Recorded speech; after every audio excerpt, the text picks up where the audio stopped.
Alô pessoal, boa tarde. Estamos começando agora mais um aulão do Enem aqui pelo Estado. Eu sou o professor Anderson Moreira de Biologia e nós vamos discutir hoje um tema muito importante. Confesso a vocês que é um tema que me fez fazer Biologia. Vamos falar sobre biotecnologia, transgênese, clonagem, terapia gênica. Eu gosto muito, tá bom? O que é a biotecnologia, né? A biotecnologia é uma área, como está, uma área da ciência que engloba os campos da biologia, química, engenharia genética, na manipulação de seres vivos para a produção de bens e serviços. Atualmente a biotecnologia está bastante presente na agricultura, pecuária, eletrônica, indústria de alimentos, indústria farmacêutica, de energia e na medicina. Quando a gente fala aqui de melhoramento genético de animais, né? Cavalos de corrida, por exemplo, ou para ter um boi, né? Uma vaca produtora de leite. Então, tudo isso a gente utiliza os mecanismos da engenharia genética, né? A tecnologia do DNA recombinante. Se a gente fala em medicamentos, hoje, por exemplo, toda insulina que é produzida é por via de engenharia genética, que antes era obtida a partir de cadáveres de animais. Hoje não. A gente pega uma bactéria, coloca um DNA humano lá na bactéria e pede para ela fazer essa reprodução da insulina. E ela consegue fazer, né? Então, produção de alimentos, que é um assunto controverso. A gente vai falar sobre esse assunto hoje. Será que nós comemos alimentos transgênicos? Será que esses alimentos que nós comemos são geneticamente modificados? Né? Será que a gente come uma mistura de alimentos que a gente não sabe meio que é? Uma mistura de animal com vegetal? Será que isso está nas nossas prateleiras? Já lhe respondo que sim, né? É uma preocupação hoje da indústria de alimentos, né? Se essa mistura faz bem à saúde ou não. Um tema muito polêmico, tá bom?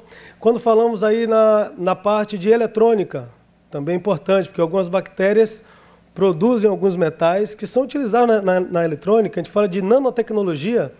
Talvez em pouco tempo a gente tenha robôs dentro do organismo humano combatendo micro-organismos, né? Robôs nanoscópicos. Então tem uma área da eletrônica que procura entender essa área da engenharia genética.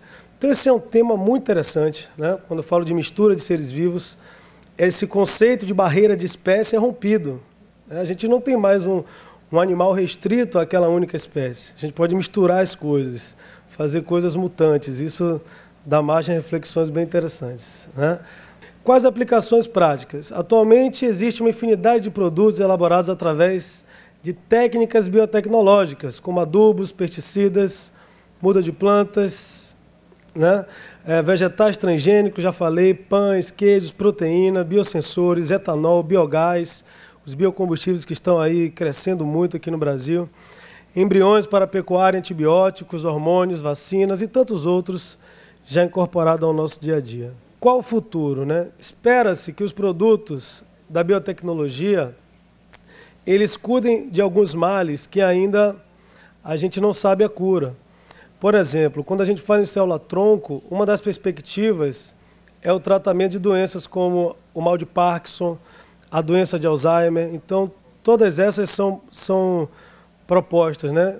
Futuras esperadas para a gente combater com a terapia gênica. Então tá aí, ó. A engenharia genética é uma tecnologia inovadora dentro desse processo, pois substitui técnicas antigas e permite a criação de produtos inteiramente novos, tá?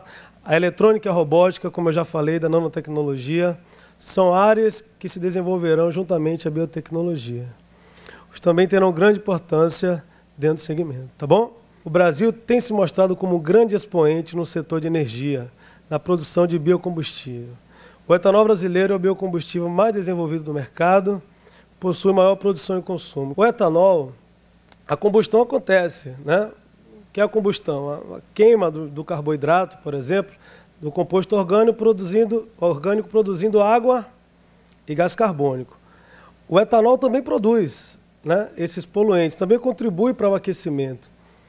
Por que será então que a gente fala tanto no etanol como a substituição do combustível fóssil? Já que ele também produz o gás carbônico, que é o principal gás do efeito estufa, né?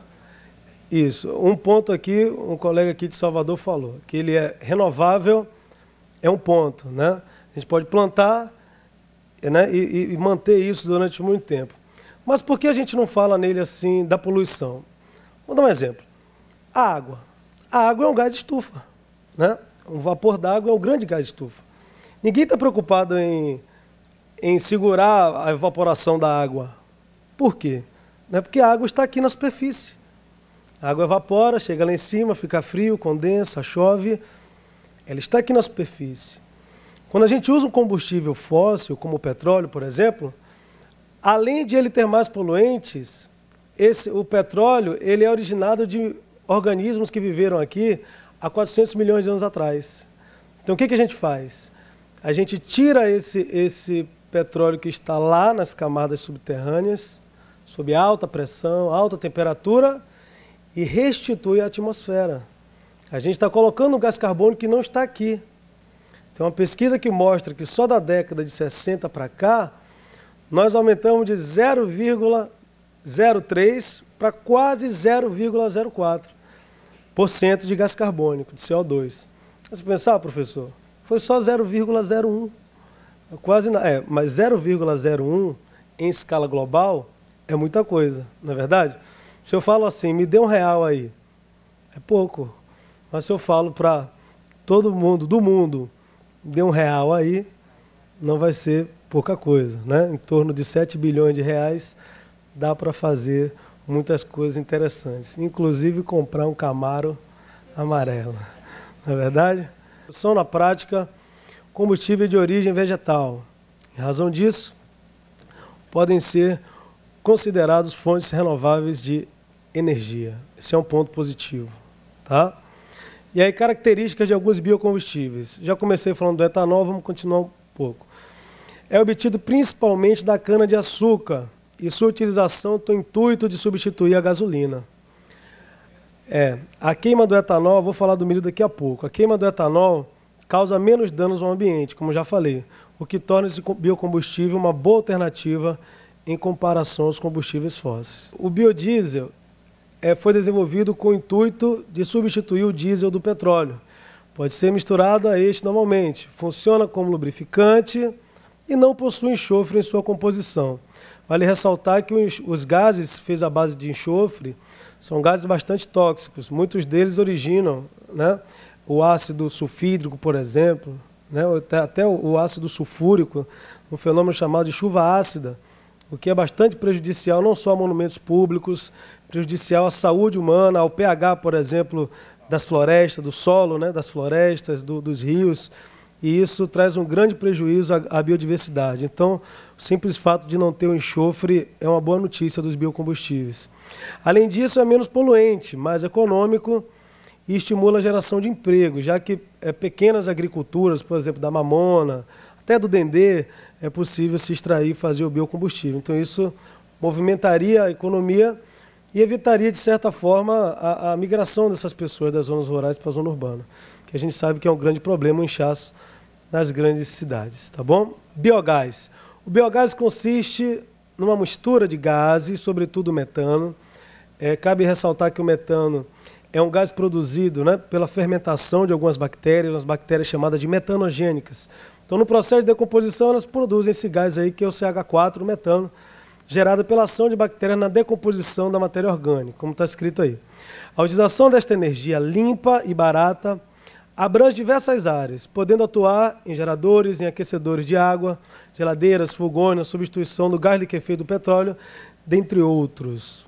O que é importante a gente saber para o Enem, principalmente, é isso aí, é ter uma visão crítica sobre a produção desses combustíveis comparado aos demais, tá? Ainda que seja uma fonte rentável e menos poluente, estimam que os biocombustíveis possam trazer algumas desvantagens. Isso é importante a gente saber, tá? Por exemplo, desvio da produção de alimentos para a fabricação de energia, diminuindo a oferta e aumentando os preços. Entendendo o capitalismo, como essa máquina funciona, que a gente consegue ver como o preço do alimento ficaria afetado dessa forma. Por exemplo, os Estados Unidos têm na base da sua economia o milho, né? Cereais matinais, é muito comum a gente ver nos filmes americanos. E o milho é o principal produto para fazer o biocombustível americano, motivo pelo qual o George W. Bush veio aqui no Brasil aprender como é que se faz. Mas, vejam só, eles vieram para o Brasil aprender como é que faz o álcool a partir da cana-de-açúcar, porque a produtividade é muito maior, é muito mais barato, e fazer a partir do milho é mais caro. Além de ser mais caro, traz um problema com a alimentação. Como assim, professor? Traz um problema com a alimentação. Bom, se você tem uma determinada quantidade de milho, certo? Para atender uma demanda da alimentação, da população, você tira uma parcela e coloca para fazer o biocombustível, falta na alimentação. Como é que funciona o capitalismo? Ora, se a oferta diminui e a procura continua muito grande, o preço aumenta, tá? Esse é um argumento até que eu não gosto muito, porque a gente sabe muito bem que o problema da falta de alimento, a gente pensa, o pessoal que não tem condição financeira não vai conseguir comprar o alimento. O problema não reside aí. Eu não acho esse um argumento contra o biocombustível, porque alimento a gente tem à vontade. A gente sabe que o grande problema da alimentação no mundo é a má distribuição, né? Tem um gráfico muito famoso que mostra que 80% do que a gente produz alimentam apenas uma parcela de 20% da população, né? Ou seja, restam 20% de todo o alimento produzido no mundo para alimentar 80%. Então, esse é um discurso que ele não se sustenta durante muito tempo. Por mais que a gente consiga entender que o milho certamente ficaria mais caro. O que a gente precisa, e o que não ficou muito claro nesse encontro do 2000, da Rio+20, não foi que teve aí? É esse compromisso. Os compromissos foram firmados, mas enquanto ambientalista, enquanto biólogo, falta aquele solo, né? A gente quer prazo, a gente quer um capital, um investimento para determinadas causas. E, infelizmente, isso não aconteceu. Comprometimento existem de várias empresas, né? A Petrobras, por exemplo, ela já tinha se comprometido em fazer 20% do seu diesel, biodiesel, mas, infelizmente, não cumpriu. Ela não cumpriu, e aí? Teve alguma punição? Não. Então, na verdade, a nossa vontade, o nosso anseio é que essas leis sejam um pouco mais rígidas e que hajam prazos para isso, né? Que tenham prazos para certas metas serem cumpridas e multas que realmente sejam efetivas quando determinada meta não é atingida. E, infelizmente, a Rio+20 é muito importante. Foi, assim como a Eco 92, Rio+10, +20, tudo isso é importante. Mas pelo menos, o colega falou aqui, isso não vai adiantar nada, mas é importante, porque chama a atenção mundial para as causas ambientais, né? Para que a gente esteja sempre pensando em algum modelo que consiga compatibilizar o desenvolvimento com a sustentabilidade. Esse é um grande problema, né? Alguns ambientalistas, e eu confesso que compactuo um pouco desse pensamento, não é o termo desenvolvimento sustentável, porque você fala desenvolvimento sustentável, dá uma ideia de caminhar para frente. Caminhar para frente sendo sustentável. A gente fala hoje de um retrocesso sustentável, porque é um retrocesso, ou seja, as pessoas em alguns países precisam viver menos bem, essa é a verdade. Tem alguns países que as pessoas vivem bem demais. Sem nenhum país precisar subir a se tornar desenvolvido, por exemplo, a gente já precisa de um equivalente a 2,5 planetas, porque a gente já retira os recursos da Terra numa velocidade maior do que ela é capaz de repor. Então a gente tem um déficit aí, né? Porque a gente está tirando numa velocidade e o planeta não consegue repor na mesma velocidade. E aí a gente entra num problema difícil de resolver. Como é que algum político, por exemplo, se candidata dizendo que você não pode viver tão bem? Não faz muito sentido, né? Mas em alguns países o povo vive bem demais, sim. Tem lugar que tem água demais, as pessoas todas têm piscina, todo mundo tem mais de um carro na garagem. Então o problema não é quando a gente fala, por exemplo, na África tem muita gente, na Índia também. É por isso. Não, não é por isso. Por isso que hoje a ecologia usa um conceito que está aparecendo muito em todos os vestibulares, né? Que é um conceito chamado de pegada ecológica. Seria mais ou menos quanto nós custamos para o ambiente. Vou tentar ser um pouco mais claro. Essa camisa, por exemplo, aqui, a minha camisa é de algodão, mas para fazer essa camisa, onde isso aqui foi uma planta, ela precisou de água, ela para chegar até aqui nas minhas mãos houve um transporte, então aqui está o preço da gasolina embutido, está o quanto de gás carbônico essa camisa produziu para eu estar usando, ou seja, o meu custo para o ambiente não é só esse espaço que eu ocupo. Então saibam vocês que, por exemplo, se a gente pega um país europeu, ou americano, um único americano equivale a 50 ou 60 africanos, a depender de onde ele reside. Então o problema não é que lá tem muita gente, o problema é que algumas pessoas valem 50 vezes o preço ambiental de outras. Então esse conceito é o que a gente chama de pegada ecológica, é bastante interessante. Eu estou no segundo tópico, tá? A exploração excessiva das plantações no sistema de monocultura pode esgotar os solos. Se a gente utiliza um grande espaço para plantar só a cana-de-açúcar, isso acaba exaurindo o solo. Hoje o que a gente fala muito é numa rotação de culturas. Por exemplo, as plantas leguminosas, elas ajudam a fixar o nitrogênio, né? Então fazer essa rotação de culturas é muito importante para preservar a saúde do solo. Agora, se a gente fica plantando só um tipo, é engraçado, né, que a ecologia hoje virou moda. Você tem algumas fábricas de papel, ou seja, eles fazem a monocultura porque só se planta eucalipto, e até as empresas de papel botam lá, o papel ecologicamente não sei o quê, né? Então, enfim, não é um discurso muito verdadeiro. O meio ambiente hoje virou moda e a gente deve estar atento para isso também. As empresas de fast food, então, tem alguns fast foods que vocês vão aí, essas lanchonetes, você pede um hambúrguer ou um refrigerante e sai com mais papel do que comida. E mesmo assim vem escrito no papelzinho lá, né? O planeta está limpo, nós estamos preocupados com isso. É uma grande falácia. Então, embora isso esteja na moda, é bom que nós estamos aqui para discutir esse posicionamento crítico. Então, eu tinha um pensamento, eu estou melhorando esse pensamento em relação às monoculturas para o biocombustível. Se fala muito, e o que é uma verdade, que o Brasil ele pode ter uma guinada econômica com biocombustível. Isso aí é fato. O Brasil pode sair de um país emergente para um país desenvolvido, isso vai movimentar o capital, a nossa população tende a ganhar muito com isso, as empresas nacionais, isso é bacana. O meu medo desse discurso é que as pessoas dizem que o Brasil tem muito espaço, que o Brasil tem muita área ainda para explorar, para plantar e tal. E a gente sabe, nós que ensinamos ecologia, sabemos que isso não é uma grande verdade. Se a gente fala na Mata Atlântica, por exemplo, nós estamos em cima da Mata Atlântica, restam menos de 5%. Então, onde é que está esse espaço todo? Se a gente fala de todas as outras matas, araucárias, sendo o Brasil, lá no sul, lá no Rio Grande do Sul, nos Pampas, com a pecuária, essa vasta área eu não consigo enxergar.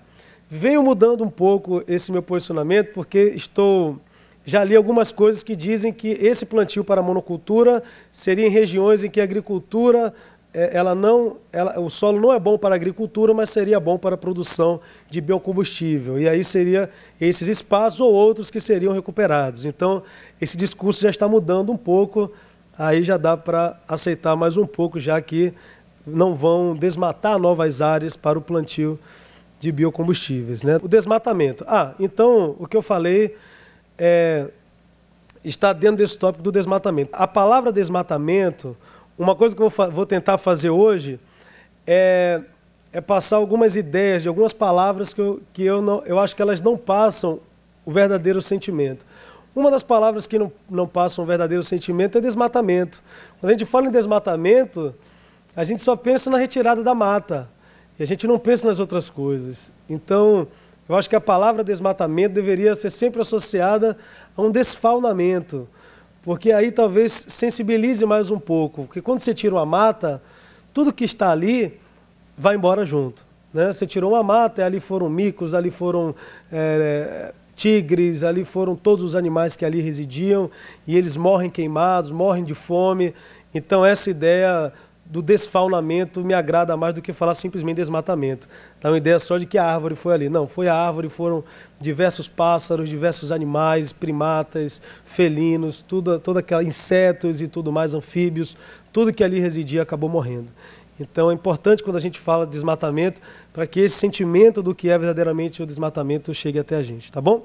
Tem outros termos que a gente vai ver que falam para a gente de um modo meio mascarado. Eu vou tentar desmascarar. O desmatamento é um deles, né? A engenharia genética, ou tecnologia do DNA recombinante, é um conjunto de técnicas referentes à manipulação do DNA, tá? Então, essa técnica de manipular o DNA a gente chama de tecnologia do DNA recombinante. Com base no manuseio do material genético, já é possível inserir genes de um indivíduo em outro completamente diferente, como também isolar e multiplicar segmentos de DNA. Hoje, né, você engravidou, ai meu Deus, engravidei, o seu namorado não quer assumir, o seu paquera, sei lá, e aí hoje você faz um exame de DNA, né? É quase que uma impressão digital. Só tem um jeito de dar errado. Se não for dele, vai ser do irmão dele. Se ele for gêmeo, univitelino. Então a certeza de que ele vai ser o pai é de praticamente 100%. Né? Identificação pelo DNA hoje é uma prática muito comum. Teve que se fazer, há pouco tempo atrás, toda uma revisão, a gente chama de biologia forense. O que é biologia forense? A biologia dos fóruns, né? Os crimes, hoje se o cara deixa lá um fio de cabelo cair, uma gotinha de sangue, se der para extrair o DNA, um abraço, né? A gente vai pegar ele, bota lá os suspeitos, faz lá o sequenciamento e prende, né? Então toda uma revisão, tem um filme interessante até chamado Condenação, que mostra esse período em que toda essa revisão foi feita, porque os materiais biológicos eram guardados e aí tudo isso foi redescoberto. Então é outro ramo que é muito importante a gente saber, né? Da identificação pelo DNA. Caiu um cabelo lá, a gente prende, né? Não tem como correr. Só existe um caso que eu saiba nos Estados Unidos de um assassinato que deixaram sangue e aí tem um rapaz que é um gêmeo univitelino. Então você não pode prender os dois, né? Então um deles os dois estão soltos, porque um dos dois cometeu o crime, mas como nenhum dos dois confessou, não teve jeito, né? Os dois estão livres, porque você não pode colocar um inocente na cadeia. Mas fora isso, tenha certeza que esse crime será solucionado, né? Houve toda uma revisão nessa biologia forense. Aí, o que é engenharia genética? Como ela começou, tá? Ela começou com o Stanley Cohen e o Herbert, né? O Herbert Wayne Boyer. Dois geneticistas, na verdade, esses dois estavam de férias no Havaí, né? Como todo bom biólogo, curtindo uma praia. E aí resolveram, um teve uma ideia, falou, poxa, será que a gente consegue tirar o DNA de um ser vivo e colocar no outro e fazer funcionar? Será que isso é possível? E aí chegamos à conclusão que sim, que isso é possível. Eles tentaram fazer isso, pegaram um DNA de um sapo e colocaram numa bactéria. E tentaram fazer com que essa bactéria produzisse a proteína do sapo. E eles conseguiram. Né? Eles conseguiram fazer isso. Veja o que eu estou lhe dizendo agora. Eles fizeram uma bactéria sapo, né? Porque essa bactéria está fazendo a proteína do sapo. Isso foi na década de 70, ali, 1973. Vamos entender um pouco como isso acontece. Ó. Aí tá, os materiais biológicos, ele está falando aí de algumas enzimas, tá? A engenharia genética, enzima de restrição. As enzimas de restrição foram enzimas descobertas em algumas bactérias, né? As bactérias, os vírus jogam o DNA dentro da bactéria. A bactéria, então, tem a enzima de restrição que corta o DNA do vírus. Esse era o mecanismo de defesa da bactéria. Porque se o DNA do vírus se incorpora no DNA dela, o vírus começa a comandar a bactéria. Então, para que isso não aconteça, ela codifica essa tesoura molecular que corta o DNA do vírus. Então, o que o Stanley Cohen e o Boyer pensaram? Ora, se elas cortam para se defender, eu posso pegar esse DNA bacteriano e usar no meu interesse, né? Vou cortar o DNA que eu quiser, não do vírus. E assim surge a engenharia genética. Como os cientistas transferem os genes? Aí tem uma explicação toda. Tá? Um dos mecanismos é a clonagem molecular. Vamos ver algumas coisas importantes, interessantes até. Olha a informação que eu acabei de lhe dar. Nós temos agora uma espécie de bactéria sapo, porque ela é uma bactéria que faz uma proteína de um sapo. Vamos ver algumas repercussões interessantes. Digamos que você não gosta de abóbora. Eu, por exemplo, não gosto de abóbora. A abóbora é excelente, tem vitamina A, tem sais minerais. Mas eu não gosto, né? Enfim, mas eu preciso ter os nutrientes que tem na abóbora. Hoje existe um arroz, por exemplo, chamado arroz dourado. O que eles fizeram? Pegaram um gene de um outro vegetal e colocaram no arroz. O arroz fica douradinho lá, com a vitamina A. Eu gosto de arroz, não gosto de abóbora. Então eu posso comer agora um arroz com vitamina A. porque eu tenho agora um arroz misturado geneticamente e isso fez um enriquecimento vitamínico, né? Até aí a gente não vê grande problema. Agora, alguns problemas podem surgir dessa tecnologia. Por exemplo, estão fazendo agora soja com teia de aranha. Como assim, professor? É, soja com teia de aranha. Se quer produzir a teia de aranha em larga escala. Por quê? A teia de aranha ela é muito resistente. É uma proteína chamada fibroína, que ela é mais resistente do que o aço. E é bastante flexível. Então é ideal para fazer colete à prova de bala, blindagem de carro. É mais resistente e ainda mais flexível. Então o que os engenheiros genéticos fizeram? Pegaram o DNA da aranha e colocaram na soja. E aí a soja está fazendo teia de aranha em larga escala. Aí vem um problema. Se essa soja cai no meio ambiente e acaba produzindo soja com teia de aranha. Uma coisa muito importante que a gente precisa saber.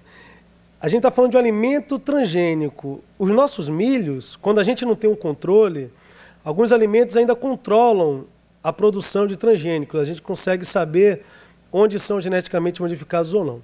No caso do milho, por exemplo, eu não digo apenas o milho. Quando eu falo milho, eu falo bolo de milho, falo nos cereais matinais, tudo que tem milho, né? O milho que a gente hoje produz aqui no Brasil é o milho BT, é o milho transgênico. Então, qual é a informação que eu estou lhe dando? Nós comemos um milho geneticamente modificado que produz uma proteína inseticida. Então, olha que interessante, né?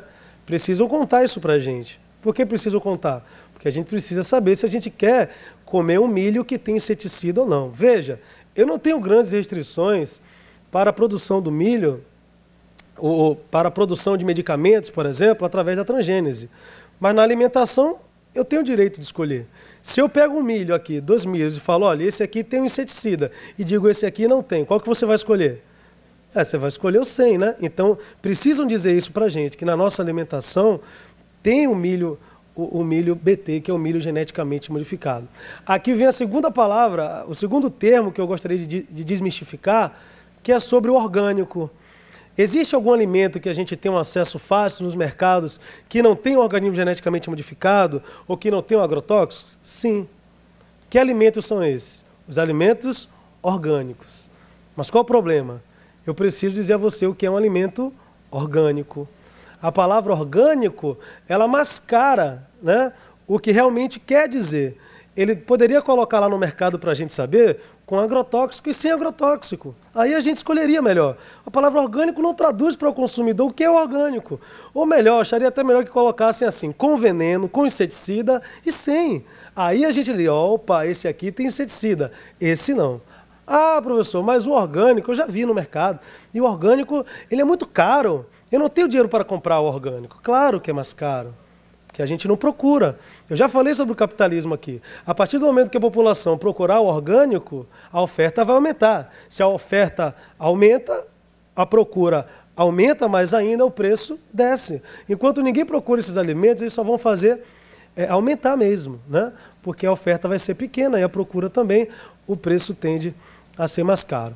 Enfim, essa é uma realidade. Assim como eu falei do milho, eu posso garantir a vocês que mais de 80% do que a gente come no mercado é geneticamente modificado, né? Inclusive, tem um Tzinho, para quem tiver interesse, tem alguns alimentos que eles já colocam um Tzinho. Tem um triângulozinho amarelinho com T. O que é aquele Tzinho dentro do triângulozinho amarelinho? Que contém alimentos transgênicos. Outro problema, né? Eu preciso contar para você que esse Tzinho que tem lá é transgênico. Tem gente que lembra e fala, aquele Tzinho é isso? Nossa, que bonitinho. Quer dizer que tem coisa geneticamente modificada ali. Então, às vezes a informação está ali, mas ela não está clara para o consumidor. O consumidor precisa saber que aquilo tem transgênico. Se ele não informa para a gente, ele fere um direito nosso constitucional, né, de dizer que ali tem um alimento modificado ou não. Tá? Nós temos uma comissão, outra coisa interessante. Nós temos uma comissão aqui no Brasil chamada CTN-Bio. É a Comissão Técnica Nacional de Biossegurança, né? Isso não é nenhuma novidade o que eu vou falar aqui em outros segmentos, né? A Comissão Técnica de Biossegurança, ela aprova se esses alimentos poderiam trazer algum prejuízo à saúde ou não. porque geralmente os estudos de impacto ambiental e para a saúde não são realizados. Excelente que exista essa comissão, ela é importante para defender os nossos direitos. Agora, qual é o grande problema? O grande problema é que a Comissão Técnica de Biossegurança ela é formada por biotecnólogos.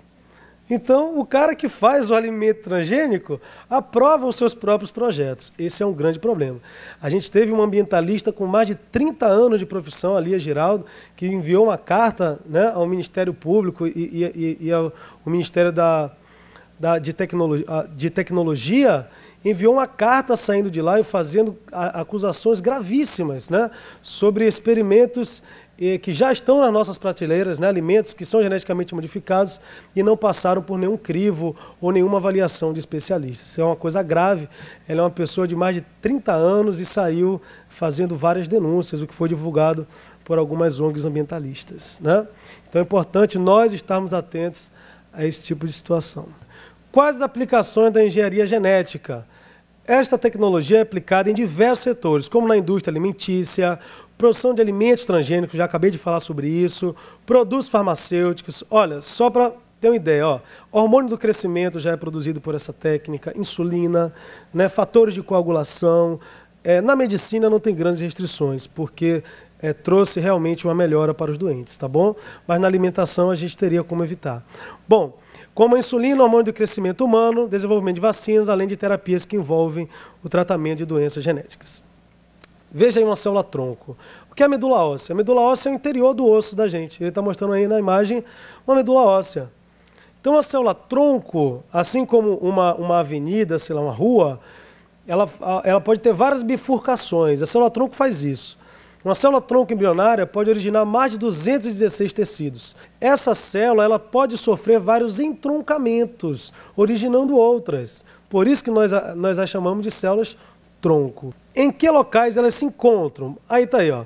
As células estaminais podem estar na fase embrionária, aquele botão estaminais são tronco, tá? Ou adultas se encontram em diversos locais do corpo, embrião, medula óssea, fígado, sangue. Por exemplo, nós somos adultos agora, mas nós temos célula-tronco? Sim. A gente produz sangue o tempo todo, por exemplo, né? Então tem uma célula-tronco lá na medula óssea, por exemplo, produzindo sangue o tempo todo. Então nós chamamos essas células de células-tronco adultas ou células-tronco somáticas. Todos nós um dia fomos um zigoto, o resultado da união do espermatozoide com o óvulo. Então nós fomos um zigoto em certo momento. Esse zigoto originou todos os nossos tecidos. Então a gente chama essa célula-tronco de célula-tronco embrionária. Tá? Ela é totipotente, ela pode se transformar em todos os tipos de célula. Quais as diferenças entre as células embrionárias e as adultas? É o que eu falei agora, tá? As embrionárias detêm um alto poder de diferenciação celular, isto é, possuem capacidade de originar todas as células do embrião. Já as células adultas têm um poder de diferenciação limitado, diferenciando-se em tecidos especializados e originando células específicas. Ele colocou ali que a célula-tronco pode ser aplicada na reconstrução de tecidos danificados, dessa maneira pode contribuir para o combate de doenças do coração, hepáticas, neurodegenerativas, o câncer, osteoporose, dentre outras. Eu sou um defensor nato das células-tronco, tá? O Brasil, felizmente, hoje, trabalha com células-tronco, embrionárias, inclusive. Isso foi no ano passado uma votação, vou falar sobre ela daqui a pouco, isso é muito importante. Às vezes, quando a gente fala de célula-tronco, muitas pessoas esperam por milagres. O que é um milagre? A pessoa nunca andou, ela levanta e vai jogar futebol, vai jogar um vôlei. Não. A ciência não trabalha oferecendo milagres. Se bem que tem algumas coisas, quando se trata principalmente de células-tronco, eu posso considerar como milagre, sim. Coisas reais que a terapia com célula-tronco já oferece. Por exemplo, imagine uma pessoa que ela nunca conseguiu controlar a vontade de ir ao banheiro. A gente não tem caso de pessoas que nunca andaram e começaram a jogar bola, mas a gente já tem caso de pessoas que voltaram a ter sensibilidade ou nunca tiveram sensibilidade nos membros e voltaram a ter sensibilidade. Então pense você numa pessoa que a vida inteira nunca conseguiu controlar uma vontade básica de ir ao banheiro, por exemplo, de controlar a micção ou a defecação. E após um tratamento como esse, a pessoa passa a controlar a vontade de ir ao banheiro. Isso já é uma grande coisa. Então vamos pensar em outra coisa, deixando um pouco os pudores de lado, e pensar, imagine uma pessoa, um homem, por exemplo, que nunca teve um estímulo sexual, e nunca teve uma ereção peniana, e a partir desse momento, mesmo sem se locomover, ele consegue ter uma relação sexual, porque tem sensibilidade naquela área. Vamos conversar abertamente. Se achamos que somos felizes, é porque a gente namora, a gente sai e faz sexo, não é isso? E essa pessoa que nunca teve essa oportunidade passou a ter, né, de ter uma relação sexual. Isso é muito importante, né? Então não precisa de um milagre da pessoa correr, virar um atleta. Aqui no Brasil mesmo a gente tem um culto aos super-humanos, né? De que o cara vence não sei quantas vezes e isso é vendido, né? A terapia gênica, ela não precisa ser vendida dessa forma, mas nós já temos grandes coisas. Não temos uma pessoa que nasceu com um problema genético sem enxergar e passou a enxergar. Mas nós temos pessoas que queimaram a córnea e ficaram cegas e voltaram a enxergar. Aqui em Salvador, isso eu falo em nome de um amigo meu que sempre, ele é um doutor nessa área de célula-tronco, ele sempre atende, vou até mandar um abraço para ele, que é o Ricardo Santana. Ele trabalha aqui na Fiocruz, e aqui na Fiocruz, em Brotas, aqui em Salvador, é um dos maiores centros do mundo de terapia com célula-tronco para doenças do coração, né? Poucas pessoas sabem disso. Aqui em Salvador, uma referência mundial. Às vezes a pessoa chega lá com expectativa de vida de 2 semanas, de 1 mês, e já está lá no projeto há 4 anos, 5 anos, numa sobrevida muito maior, fazendo a terapia com célula-tronco. Então não precisa de um milagre, ele ficou curado. Não, ele já viveu lá mais 5, 6 anos numa expectativa de 1 mês de vida. Isso já é uma grande coisa, tá? Então, uma reflexão que eu preciso fazer é porque essa informação, ela não chegou muito clara para a gente, ela não chegou muito clara para a sociedade, né? Chega para a sociedade que o homem estava ferindo o direito à vida, chega para a sociedade que o homem estava brincando de ser Deus, e isso confunde muito a cabeça das pessoas. Eu preciso deixar claro no que consistiu essa votação, que a gente quase perdeu. Foi em 6-5, quando um advogado chamado Cláudio Fonteles inventou de fazer uma ADIM. O que é uma ADIM? Uma ação direta de inconstitucionalidade. Ele fez essa ação querendo saber quando começava a vida e causou todo esse problema que culminou nessa votação. Hoje, o Brasil trabalha com célula-tronco, mas a votação foi 6-5, ou seja, quase que a gente perde. Agora, no que consistia propriamente essa votação? Tá? Vou explicar para vocês. Os embriões que são fecundados nas clínicas de inseminação artificial, eles têm uma validade de 3 anos. Depois de 3 anos, eles não são mais viáveis. Eles são incinerados, ou seja, eles vão para o lixo.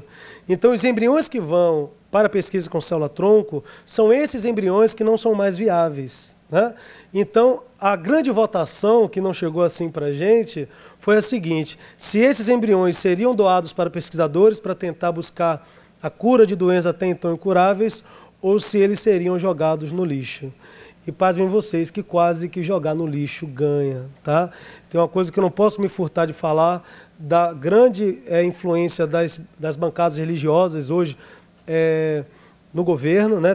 Elas têm grande força e por ação explícita dessas bancadas religiosas, essas informações chegam um pouco distorcidas, né? E aí traz muito tumulto. Mas esses embriões, mesmo que a gente quisesse implantar no útero materno, ele não teria mais viabilidade, tá bom?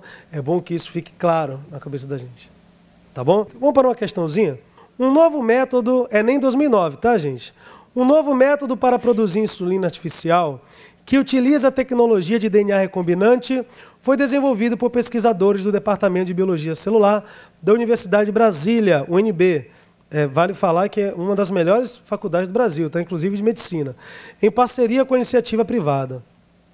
Os pesquisadores modificaram geneticamente a bactéria Escherichia coli para torná-la capaz de sintetizar o hormônio. Olha aí. O processo permitiu fabricar insulina em maior quantidade e em apenas 30 dias, 1/3 do tempo necessário para obtê-la pelo método tradicional, que consiste na extração do hormônio a partir do pâncreas de animais abatidos. Olha aí, a produção de insulina pela técnica do DNA recombinante tem como consequência, letra A, o aperfeiçoamento do processo de insulina a partir do pâncreas suíno. Verdadeiro ou falso isso aí? Está falso, né? Ele está produzindo a insulina a partir do DNA humano. Ele botou o DNA humano na bactéria e a bactéria está fazendo insulina humana, né? Então essa aí está falsa. Letra B. a seleção de micro-organismos resistentes a antibióticos. É isso que está fazendo? Não, não, nem isso está no texto. Olha a letra C. O progresso na técnica da síntese química de hormônio.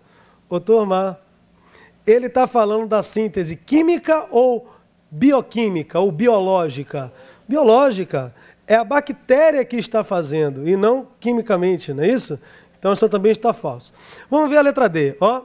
Impacto favorável na saúde de indivíduos diabéticos. Verdadeiro ou falso, gente?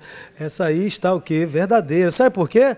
Porque a insulina é um hormônio que diminui a concentração de açúcar no sangue. Não é isso? Logo, é importante porque essa insulina está sendo feita com DNA humano, está sendo feita com DNA humano, as reações de incompatibilidade são muito menores, e veja como ele diz no texto, o tempo foi muito menor.